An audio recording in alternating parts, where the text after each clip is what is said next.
아름다운 찬양 감사드립니다. 우리 좌우에 날이 좀 우중충하지만 밝게 웃으시면서 반갑다고 잘 오셨다고 큰 은혜 받으시라고 좀 인사 좀 하시죠. 안녕하세요. 반갑습니다. 많은 은혜 받으십시오. 건강하시길 바랍니다. 승리하십시오. 반갑습니다.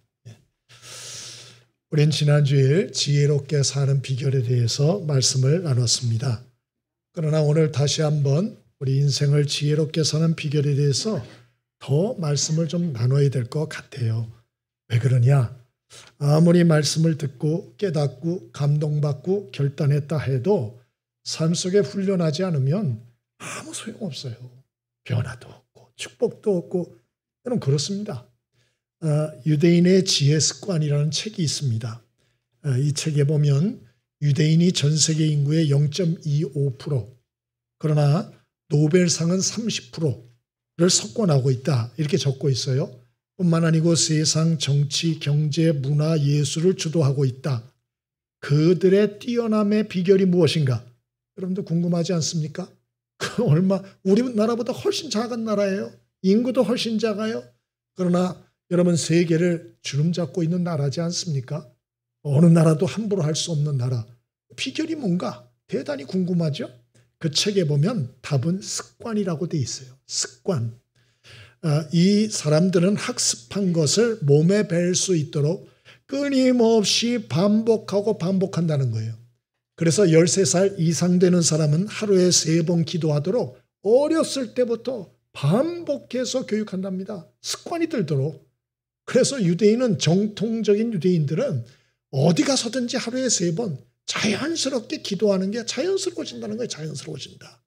안식일 날 하나님의 또 성전에 모여서 예배하는 거 이것도 몸에 습관이 돼 있는 사람이다. 그래서 그 책에 보면 이런 얘기가 나와요. 유대인은 실천하기 위하여 배운다. 이렇게 얘기를 했어요. 여러분 그냥 듣는 거 아무 소용없어요. 깨달았다. 와 이런 진리가 있다. 아무 소용없다고요. 그게 내 몸이 되고 습관이 돼야 돼요. 그래야 변화가 있고 축복이 있고 역사가 나타나는 것입니다. 여러분 가을입니다. 바라기는 참 여러분의 인생의 가을이 쓸쓸하지 않게 되길 바랍니다. 우리의 이런 계절, 이런 가을 말고 인생의 가을과 겨울이 고도거든요. 그런데 그때 난 아무것도 없어. 이런 쓸쓸한 인생 되면 좀 힘들지 않겠습니까? 우리 다시 한번 하나님의 말씀 잘 새겨 듣고 그리고 자신을 잘들 훈련하셔서 인생의 마지막에 후회함이 없는 정말 하나님이 주시는 풍성한 축복과 은혜를 누리는 역사가 있게 되길 바랍니다. 그래서 오늘 다시 한번 성경이 말씀하는 지혜로운 사람이 누군가에 대해서 다시 한번 새겨보겠습니다. 다음 주는 이 얘기를 할까요? 전혀 안 합니다. 오늘이 끝입니다. 그래서 오늘 잘 새겨 들으시고 좀 마음에 새기고 함께 할 수 있길 바랍니다. 첫 번째로 성경이 말씀하는 지혜로운 사람 33절입니다. 한번 같이 읽어봅니다. 33절 함께 읽어보겠습니다. 자, 시작. 여호와를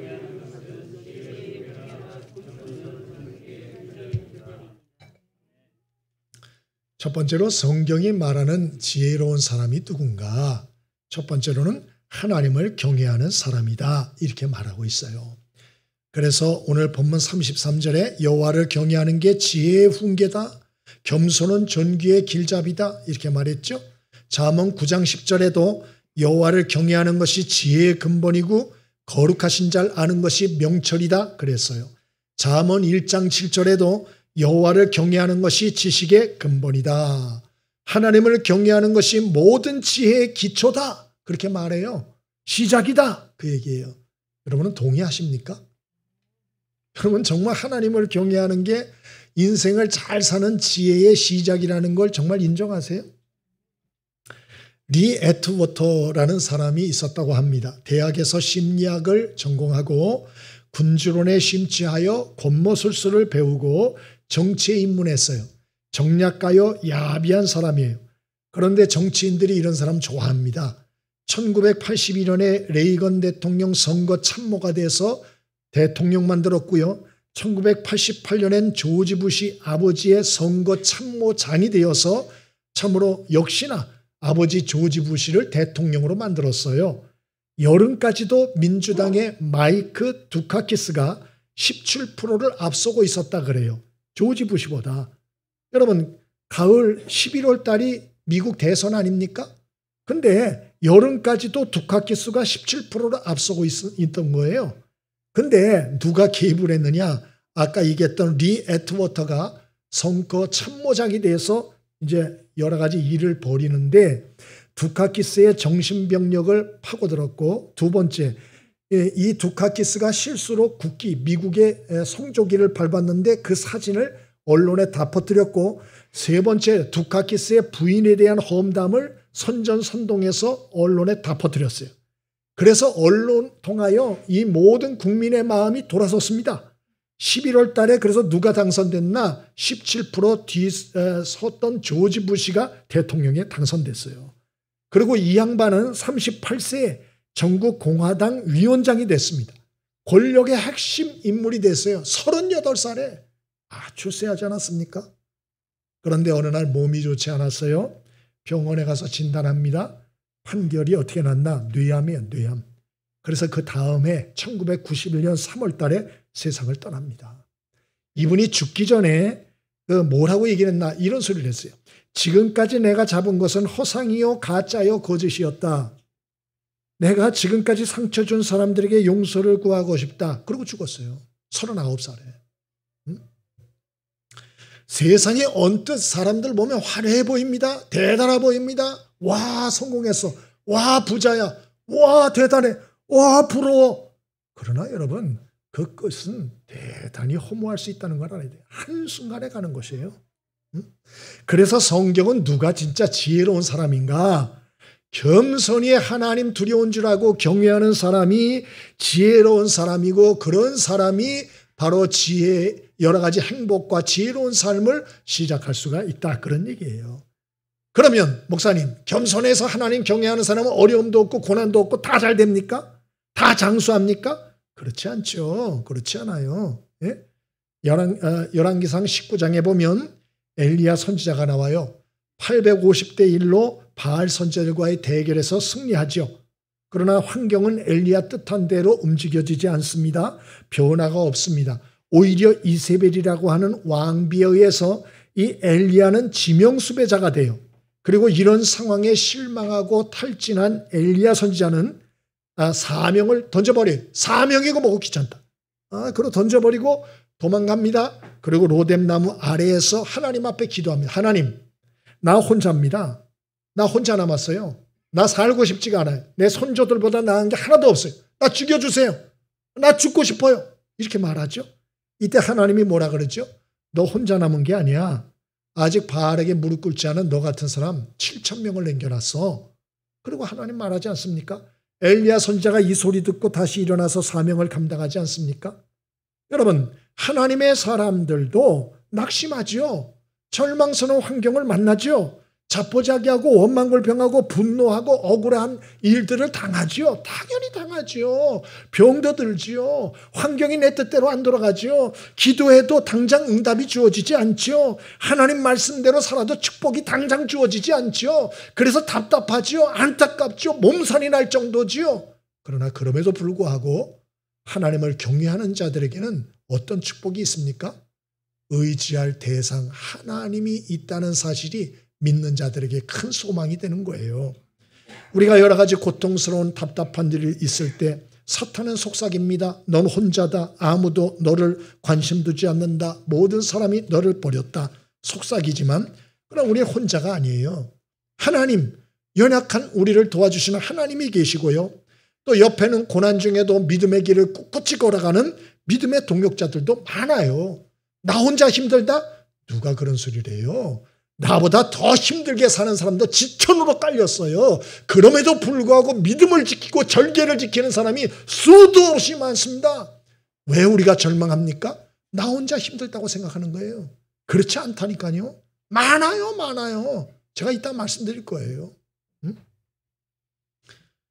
우리는 우리의 작고 연약함을 인정해야 돼요. 그리고 하나님은 내가 생각한 것보다 더 크고 더 넓으신 분이라는 걸 인정해야 합니다. 그리고 하나님이 날 위해서 숨겨두신 예비의 축복과 역사가 있다는 것을 믿으셔야 돼요. 여러분, 그런 하나님을 신뢰할 때 우리는 어떤 상황에서도 소망을 가지고 인내하고 기쁨으로 살 수가 있는 것이죠. 어떤 분은 그래요. 그래도 목사님 시끄러워요. 세상 사람들은 다 잘 되는데, 내 주변에 예수 안 믿는 사람 다 잘 되는데 하나님을 나는 믿어도 되는 꼴이 없어요. 뭐 이런 분들이 있어요. 간혹가다 그런 분이 있어요. 꽃들에게 희망을 이라는 동화책이 있습니다. 여기 애벌레 하나가 나와요. 근데 나뭇잎을 뜯어먹고 살다가 지쳤어요. 다른 길이 없을까 찾기 시작합니다. 그걸 가다 보니까 큰 기둥이 보여요. 보니까 애벌레들이 시커멓게 꼭대기로 올라가고 있는 거예요. 와, 저기에 뭔가 있는가 보다 생각을 합니다. 그리고 그 애벌레들에게 물어요. 너희들은 어디 가고 있니? 꼭대기로 가고 있어. 꼭대기에 뭐가 있는데? 몰라. 그럽니다. 계속 따라 올라갑니다. 함께. 근데 보니까 떨어지는 애벌레가 있는 거예요. 위에서 떨어져가지고 팍 떨어져가지고 완전히 산산조각 나는 거예요. 근데 그 애벌레가 떨어질 때 하는 소리가 있어요. 아무것도 없어. 툭 떨어져. 아무것도 없어. 툭 떨어지는 거예요. 근데 올라가는 사람들은 거짓말. 저 다 거짓말이야. 그리고 열심히 올라갑니다. 서로 꼭대기로 올라가려고 서로 끄집어 내립니다. 발로 밟습니다. 그래서 떨어지는 애벌레들도 많습니다. 그래서 결국 꼭대기 올라가요. 그런데 이 애벌레는 결국 못 올라갑니다. 올라가다가 포기해요. 그리고 거기에서 가만히 있습니다. 그랬더니 몸이 누에꼬치가 되는 거예요. 또 가만히 기다렸어요. 그때 어느 날 거기서 나비가 나와서 나비가 돼서 날고 있는 자신을 발견했다. 그리고서 여전히 그 꼭대기에서 떨어지는 애벌레들을 보고 있었다. 그게 꽃들에게 희망을 이라는 동화책이에요. 이거 어른을 위해서 쓴 겁니다. 어른을 위해서. 무슨 얘기죠? 참된 삶의 의미와 목적을 한번 다시 생각해봐라.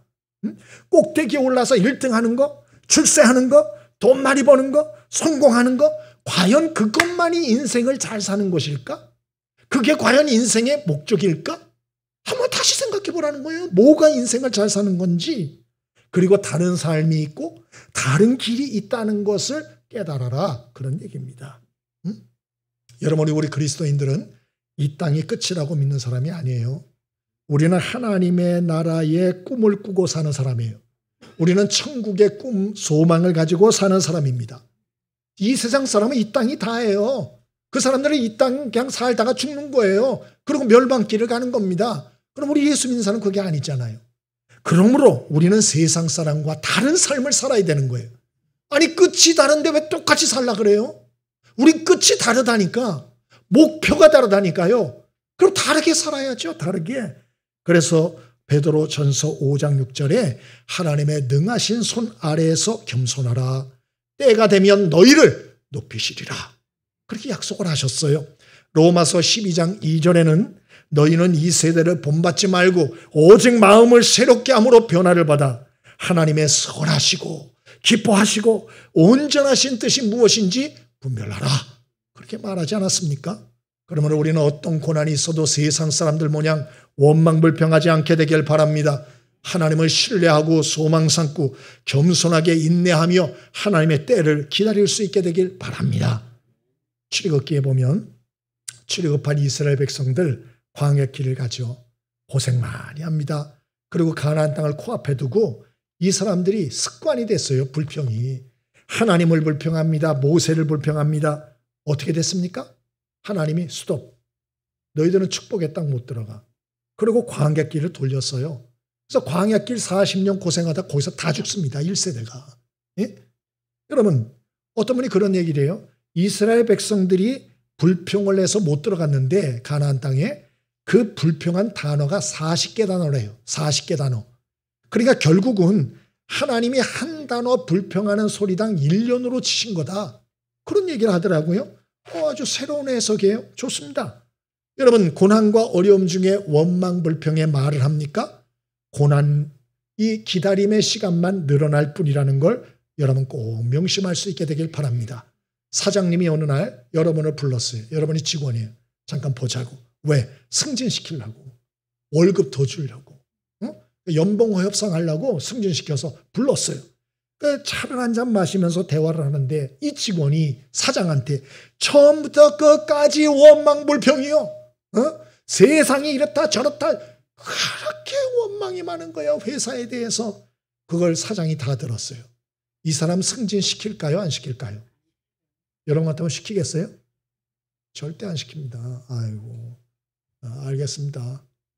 예, 나가보세요. 이렇게 얘기 안 하겠어요? 이 사람 승진시킬 사람이 아니야. 그릇이 안 돼. 여러분 그렇게 생각하지 않겠습니까? 하나님도 똑같은 거예요. 여러분 고난을 당할 때 여러분의 믿음을 좀 보이세요. 원망불평? 하나님은 믿음이 있는 곳에 역사하시고 그리고 사탄은 불평이 있는 곳에 역사하는 거예요. 그러므로 고난 중에 여러분 하나님을 신뢰하세요. 날 향한 하나님의 더 큰 그림과 계획이 있다는 걸 가지고 좀 소망을 가지세요. 좀 인내하세요. 그리고 여러분의 믿음을 보이세요. 하나님이 높일 수 있도록. 고난 중에 너희가 하나님 앞에 능하신 하나님 앞에 겸손히 자기를 낮추라 그러지 않았어요? 그럼 하나님이 높이신다 그랬잖아요. 여러분 스스로가 높아지려고 하지 말고 하나님이 높이실 만한 인격과 믿음을 보일 수 있게 되길 바랍니다. 그릇이 안 되는데 높아지길 바라면 그 사람은 빨리 깨지는 거예요. 그러므로 준비를 하십시오. 신앙의 준비를 하십시오. 인격의 준비를 하십시오. 여러분의 마음 성품의 준비를 하십시오. 그래서 하나님이 높이시는 하나님을 경외하는 겸손한 사람들 되어지기를 바랍니다. 두 번째로 어떤 사람이 지혜로운 사람인가? 첫 번째로는 하나님을 경외하는 겸손한 사람이 지혜로운 사람. 두 번째는 어떤 사람이 지혜로운 사람일까요? 22절, 23절입니다. 함께 같이 읽어봅니다. 22, 23절. 함께 읽습니다. 자, 시작. 의논이 없으면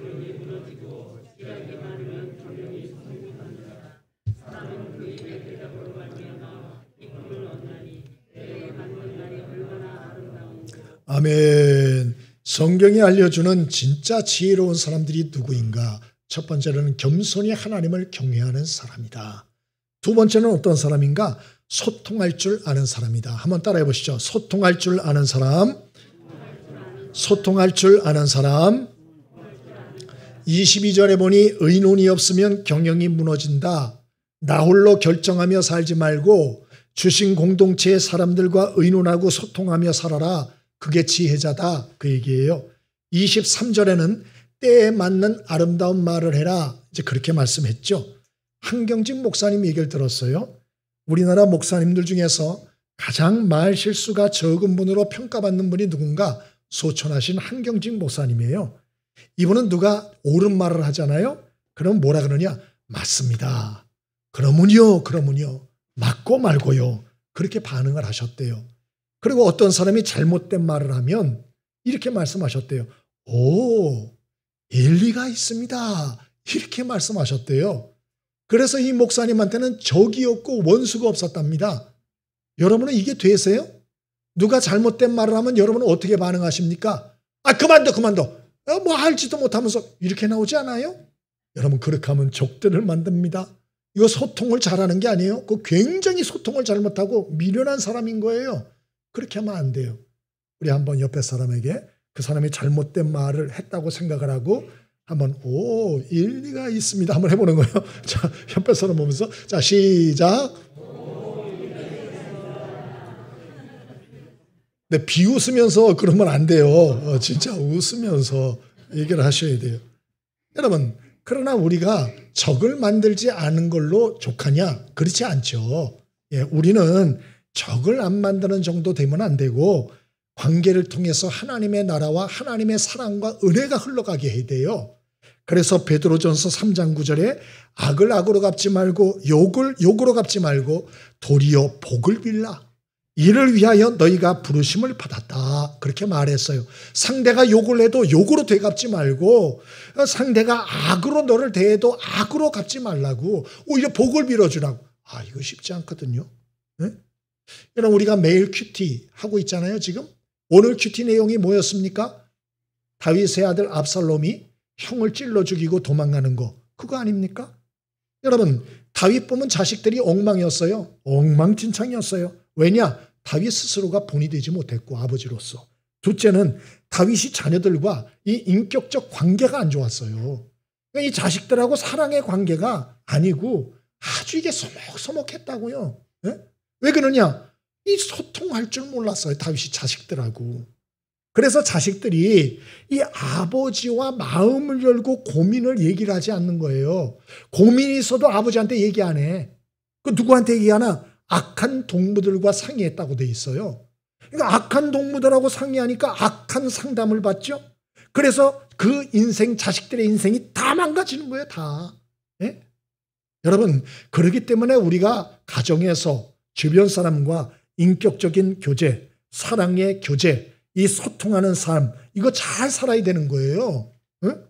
누가 지혜로운 사람인가? 그래서 오늘 얘기를 하는 거예요. 사람들과 잘 상의하며 소통하며 인격적인 교제, 사랑의 교제, 이런 소통을 할 줄 아는 사람, 이 사람이 지혜자다. 여러분이 그런 사람 되어지길 바랍니다. 근데 이게 잘 되나요? 안 되나요? 안 돼. 여러분의 자녀들은 고민이 있을 때 여러분과 상의합니까? 예? 왜 안 할까요? 관계가 깨진 거예요. 이 사랑의 관계가 안 쌓인 거예요. 이게 인격적 교제가 안 된 거라고요. 물론 저도 잘 못합니다. 그래서 저도 유튜브 통해서 찾아봤어요. 오선화라고 하는, 이분은 작가시고 또 소통기술 전문가예요. 제가 강의를 한번 들어봤는데 소통을 하기 위해서 두 가지를 잘 알아야 된대요. 그 첫 번째가 뭐냐? 공감적 경청이에요. 한번 따라해 보시죠. 공감적 경청. 공감적 경청. 이 공감적 경청이란 말은 상대의 감정을 잘 받아주는 거예요. 상대의 감정을 잘 받아주는 거. 자, 남편이 직장에서 김 부장한테 깨져가지고 집에 왔어요. 아내한테 말합니다. 여보, 글쎄 그 김 부장 그놈 있지? 내가 세상에 PPT를 해가지고 다 했는데 다시 해오래. 이 정신 나간 거 아니야 이 사람? 그럼 아내가 뭐라 그래야 돼요? 모르시는군요. 당신 속상하겠다. 그 김 부장이 좀 진짜 이상한 사람이야. 내가 예전에 만났는데 나도 이상하다고 느껴. 이게 마음을 받아주는 거예요. 마음을. 근데 거기다 대고 부인이라는 분이 여보, 내가 그럴 줄 알았어. 내가 그래서 좀 더 열심히 준비하라 그랬잖아. 열심히. 김 부장님이 그냥 그랬겠어. 그 김 부장님 괜찮던데 지난번에 보니까 당신이 문제야. 좀 똑바로 좀 해. 이러면 그 강의하시는 분이 뭐라 그러냐. 이 남편이 우주가 무너지는 고통을 받는데요. 우주가. 이 아내는 자기의 유일한 우군이요. 근데 김 부장 편을 들어. 그러면 우주가 무너지는 느낌을 받는데요. 남자분들 제 말이 동의가 되시면 아멘 좀 해보세요. 무서워서 아멘도 못하죠. 네? 여러분 이게 공감적 경청이에요. 아이들이 예를 들어서 와서 힘들다, 속상하다, 기쁘다, 아프다. 그러면 어떻게 해야 돼요? 뭐가 힘들어? 뭐가? 엄마는 얼마나 더 힘든데 참고 하는 줄 알아? 이거 공감적 경청이 아니에요. 애들이 힘들다 그러면 받아줘야 돼. 아이고 힘들었구나. 속상했겠다. 고생 많이 했어. 이게 공감적 경청. 그래야 인격적 교제와 관계가 쌓아져간다는 거예요. 이게 안 되니까 말을 안 하는 거예요. 입을 다물고. 또 하나가 뭐냐? 마지막이 배려적 질문이에요. 한번 따라해 보죠. 배려적 질문. 배려적 질문. 우리는 상대와 가까울 사이일수록 상대를 잘한다고 착각을 하고 그리고 말을 함부로 해요. 너 왜 그래? 그럼 비난하죠. 오늘 무슨 일이 있냐고 물어보지도 않아요. 물어보지도. 싱글맘이 있었어요. 딸 한 명을 키우고 있었는데 아주 예쁘고 착해요. 어느 날 엄마가 반차를 내서 회사에서 나와서 이 딸을 위해서 특별 음식을 준비했어요. 아이가 학교에서 왔어요. 근데 일찍 왔어요. 같이 먹자 했어요. 아이가 생각이 없다 그러고 세상에 지방으로 들어와서 문을 꽝 닫아요. 이 엄마가 열받았어요. 그리고 문을 쾅쾅 댑니다. 그리고 아이가 문을 여니까 확 쏘아댔어요. 너는 엄마가 혼자라고 너까지 엄마를 무시하는 거야? 엄마가 얼마나 피곤했는데 반차까지 내서 음식을 준비했는데 이게 뭐하는 짓거리야? 이렇게 얘기를 했어요. 아이가 울기 시작합니다. 난리가 났어요. 나중에 알고 보니까 아이가 학교에서 코피가 난 거예요. 멈추지라는 거예요. 지혈하느라고 너무 힘들었어요. 뭐 엉망이 됐어요. 컨디션이 엉망이에요. 어지러워요. 입맛도 없어요. 내 엄마한테 얘기를 하면 걱정할까 봐 얘기를 안 한 거예요. 왜 이런 잘못을 저질렀을까요? 다 알고 있다고 착각을 하는 거예요. 다 알고 있다고. 절대 다 알고 있다고 생각하면 안 된다는 거예요. 그래서 배려적 질문을 해야 돼요. 배려적 질문. 엄마 요리 좀 먹어볼래? 얘기를 해야 돼요. 안 먹겠다 그러면 왜 어디 아프니? 몸이 좋지 않은 거야? 이 배려적 질문을 해야 된다는 거예요. 배려적 질문. 응? 여러분도 친구들하고 어디 카페나 이런 데 갔는데 친구가 여러분한테 물어보지도 않고 그냥 일괄적으로 아메리카노, 아이스 아메리카노 사주면 기분 좋아요, 나빠요? 좋죠? 사주는데? 공짜인데?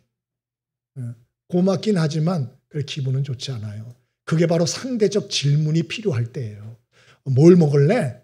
그래도 뭐 얘기해. 응? 내가 오늘 쏠게. 이게 상대적.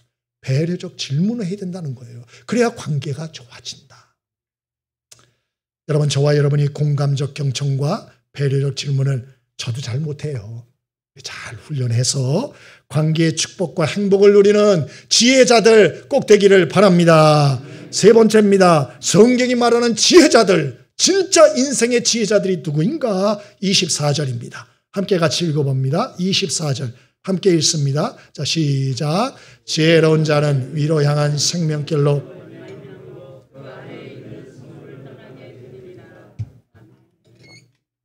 첫 번째 성경이 말하는 지혜자 말씀드렸죠. 두 번째도 드렸어요. 세 번째는 선한 목표를 세우는 사람들. 선한 목표를 세우는 사람들. 따라해 보시죠. 선한 목표를 세우는 사람들.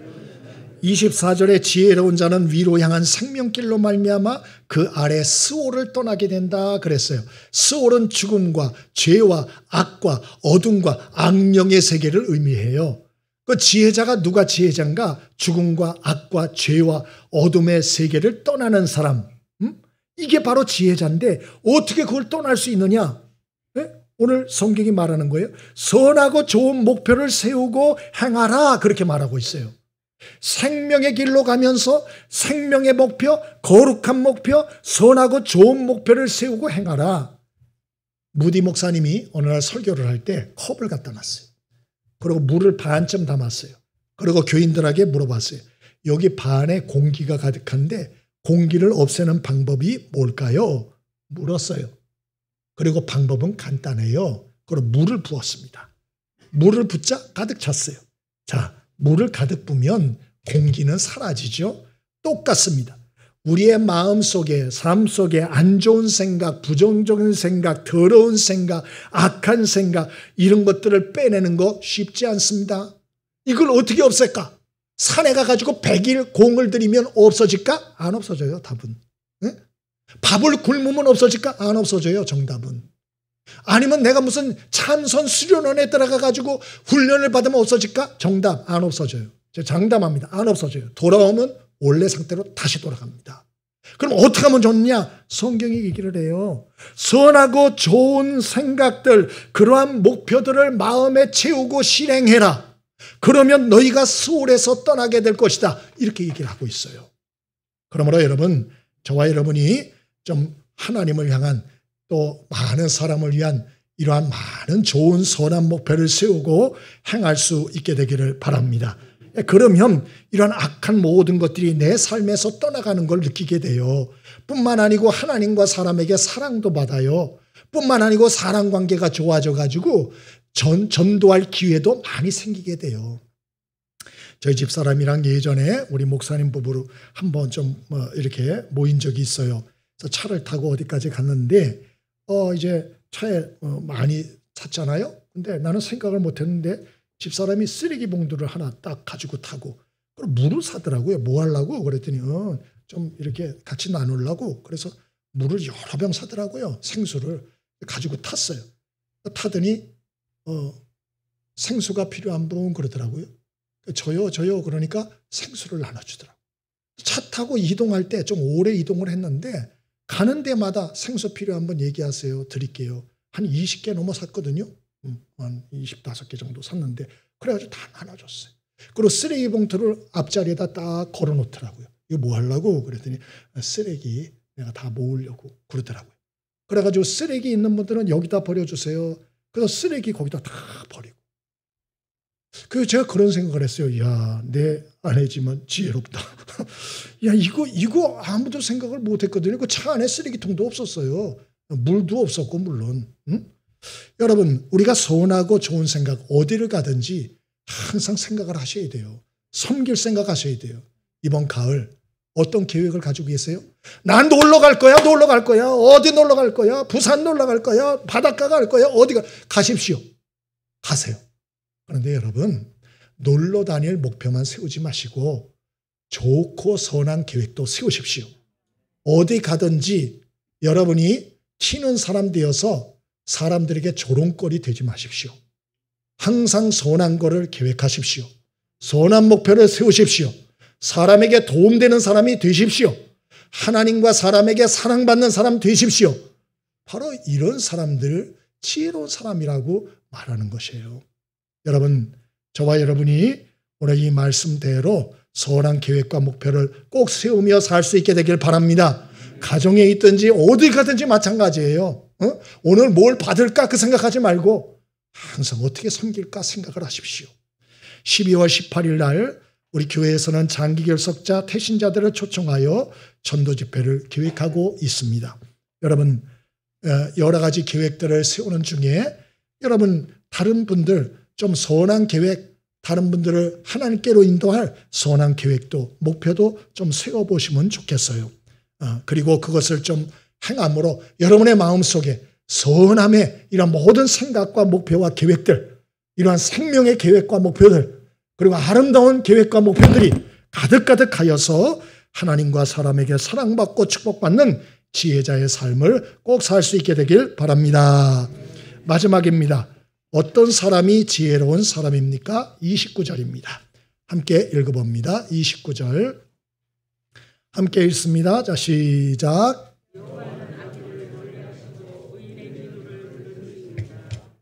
아멘. 성경이 말하는 지혜자 어떤 사람인가 우리가 나누고 있습니다. 오늘 마지막으로는 어떤 자가 지혜로운 사람인가? 기도하는 사람이다. 그렇게 말하고 있어요. 기도하는 사람. 우리가 아무리 선한 계획 목표 있다 할지라도 여러분 결심한다 할지라도 잘 안 돼요. 그리고 이런 선한 계획이 떠오르질 않아. 에? 안 떠오르는 걸 어떻게 해? 생각이 안 나는 걸. 에? 여러분 그래서 하나님이 도와주셔야 돼요. 이게 어디 가서는지 천덕꾸러기 일을 안 되려면 여러분 하나님이 지혜를 주셔야 되거든요. 그래서 기도를 하셔야 돼요. 기도. 그래서 우리가 하나님의 도움을 구하며 기도하는데 특별히 하나님은 의인의 기도를 들으신다 그러지 않았어요? 야고보서 5장에도 의인의 기도를 역사하는 힘이 크다 그랬어요. 그러면 의인의 기도는 어떤 기도냐? 첫째로 회개의 기도예요. 세상에 의인이 어디 있어요? 다 죄인이에요. 그러면 어떻게 해야 되나? 그래서 우리가 매일매일 예수님의 십자가의 보혈로 우리의 생각과 삐뚤어진 말과 행동을 씻으셔야 돼요. 날마다 깨끗한 마음을 유지하셔야 돼요. 그런 맑은 마음과 생각 속에 하나님이 역사하세요. 그러므로 여러분 의인의 기도를 하십시오. 의인의 기도는 회개의 기도입니다. 날마다 십자가의 보혈로 마음을 씻어달라고 기도하십시오. 여러분의 마음과 생각을 정결케 해달라고 기도하십시오. 하나님이 역사하세요. 두 번째로 의인의 기도는 어떤 기도냐? 순종의 기도입니다. 하나님, 내 뜻대로 이렇게 안 해주면 재미없을 줄 알아요. 난 이 세상 하직할 각오가 돼 있는 사람이야. 하나님 내 뜻대로 안 해주면 난 죽는다니까. 이건 공갈 협박의 기도예요. 안 기뻐합니다. 하나님이. 이거 감동도 안 돼요. 응? 어떤 기도를 감동시키나 순종의 기도입니다. 예수님이 겟세마네 동산에서 그 기도하셨죠. 아버지여 내 뜻대로 마옵시고 아버지의 뜻대로 되어지길 원하나이다. 하나님을 감동시켰어요. 그래서 하나님이 높이 예수님을 나중에 부활시켜 높이 드시지 않았습니까? 여러분 우리도 이런 순종의 기도가 필요해요. 하나님 전 모르겠어요. 하나님의 뜻대로 인도해 주세요. 저에게 하나님의 뜻을 알려주세요. 그대로 순종할게요. 하나님 저는 지혜가 없어요. 알려주세요. 가르쳐주세요. 행할 바를 알려주세요. 그대로 하겠습니다. 순종의 기도. 정말 기뻐하세요. 하나님이 역사하세요. 이러한 회개의 기도, 순종의 기도, 의인의 기도를 하는 사람에게 하나님이 두 가지 선물 주신다 그랬어요. 30절에 첫 번째 눈이 밝아진다. 눈이 밝아지게 한다는 것은 영적인 눈이 밝아진단 말이고 내면이 밝아진다는 얘기고 내면에 기쁨이 있게 하신다는 거예요. 이런 축복이 있게 되길 바랍니다. 영혼이 밝아지는 거예요. 내면에 기쁨이 생기는 거예요. 이런 기쁨을 주신다. 두 번째로는 좋은 기별이 오게 된다 그랬어요. 여러분 이런 의인의 기도들 하셔서 좋은 기별이 많이 받는 가을 되기를 바랍니다.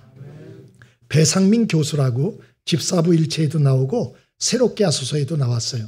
세계 3대 디자인 스쿨이라고 하는 뉴욕의 파슨스 디자인 스쿨에 들어갔어요. 들어갈 뿐만 아니고 27살에 최연소 교수가 됐고 최초의 동양인 교수가 되었어요. 이분은 코카콜라, 3M, 존슨앤존스 대기업들과 회사와 일을 하였고요. 또 세계 4대 디자이너 상을 2번이나 받았고요. 지금은 카이스트 교수로 일하고 있고 또 롯데 그룹의 디자인 센터 장을 하고 있어요. 근데 신기한 건 인문계 고등학교 나왔어요. 미술 교육을 받은 적도 없어요. 근데 어떻게 이 사람이 이럴까? 신기하죠? 이분은 기도와 도전 이렇게 얘기를 했어요. 자기가 이렇게 된 건 기도와 도전이다. 무슨 얘기냐? 이분이 유학 가가지고 이 파슨스 디자인 스쿨을 알고 입학하려고 어떻게 했나? 여기는 들어가기가 쉽대요. 과제물만 제출하면 돼. 예? 합격하면 돼. 근데 과제물이 뭐냐? 자화상 그리기요. 근데 여러분 세계적인 실력가들이 얼마나 많습니까? 우리나라도 서울대, 미대, 홍대, 미대 쟁쟁한 사람들이 얼마나 도전을 했겠어요. 그래서 이분이 이런 생각을 했대요. 내가 똑같이 하면 승산이 없다. 어떻게 하면 좋을까? 기도했대요. 하나님께. 하나님 지혜달라고. 지혜달라고. 이분의 어머니 외가 쪽은 다 믿는 집안이고 어머니 쪽이 목회자 집안이에요. 어머니가 아주 단단한 믿음의 사람이더만요. 그래서 이 아들을 어릴 때 새벽기도 훈련시키고 그리고 성경 공부 많이 시켰다 그래요. 그래서 인생의 기초가 탄탄히 놓인 사람이에요. 그래서 기도를 했대요. 하나님이 지혜를 주시는데 자화상이 꼭 얼굴만은 아니다. 몸도 자화상이다. 하나님이 지혜를 주셔서 병원에 가서 엑스레이를 찍었대요. 그리고 거기다 그림을 그린 거예요. 그리고 그걸 보낸 거예요. 결론은 뭐예요? 합격. 그래서 그 미국에 유학 가서 학교를 가보니까 이상한 놈들은 거기 다 모아놨더래요. 여러분 뭐든지 뛰어난 사람들은 이상합니다. 붕어빵 찍어내듯이 똑같은 생각하면 절대로 훌륭한 사람 될 수 없어요. 다 고만고만한 거예요. 근데 거기에는 다 생각이 이상한 애들만 모였어요. 이분의 꿈은 원래 발레리노였대요. 근데 이 꿈을 포기하고 그리고 디자인 쪽으로 방향을 돌렸는데 하여튼 승승장구했어요. 하나님의 은혜로. 뭐 다 얘기할 수가 없어요. 근데 27세 교수가 돼서 생활을 하던 어느 날 기차에서 어느 젊은이가 카메라를 자랑하는데 보니까 자기가 디자인한 카메라예요. 이분이 너무 기가 막힌 거예요. 내가 디자인한 이 디자인이 사람의 욕망을 끌어내는 무자비한 과소비를 부추기는 데만 사용되고 있구나. 6개월 후면 폐기될 예쁜 쓰레기를 양산하고 있구나. 이런 생각을 했대요. 그래서 정체성에 혼란이 오고 그리고 불면증에 시달리기 시작했어요. 내가 이걸 계속해야 되나? 근데 이분이 뭘 했나? 새벽 기도를 시작하셨대요. 근데 새벽 기도를 하면 잠이 잘 오는 거야. 혹시 여러분 중에도 불면증에 시달리는 분이 있습니까? 새벽 기도를 하십시오. 새벽 기도를 하고 나면 잠이 잘 오실 겁니다. 이분이 하는 얘기예요. 그래서 이분이 참 여러 가지 그 새벽 기도를 하면서 또 목사님께 중보기도도 부탁을 하고 했는데 그 담임 목사님이 환상을 봤대요. 이분을 위해서 기도를 하는데 휘장이 하나 보이더래. 휘장이 보이는데 어떤 휘장인가? 카이스트 휘장이요. 찾아보니까 진짜 카이스트야. 그래가지고 카이스트에 연락을 해보니까 이분을 초청을 하고 싶다고 얘기를 하더래요. 그래서 카이스트 교수로 온 거예요. 다 버리고. 봉급이 얼마냐? 10분의 1. 자기가 그 디자인 센터에서 받는 봉급의 10분의 1. 그래서 그거 받고 왔어요. 그리고 월드비전 프로젝트라고 아프리카를 살리자 여기하고 연결이 돼가지고 사람을 살리는 디자인을 하고 있다. 그래서 이분이 디자인한 작품 중에 하나가 바로 필터가 장착된 물병.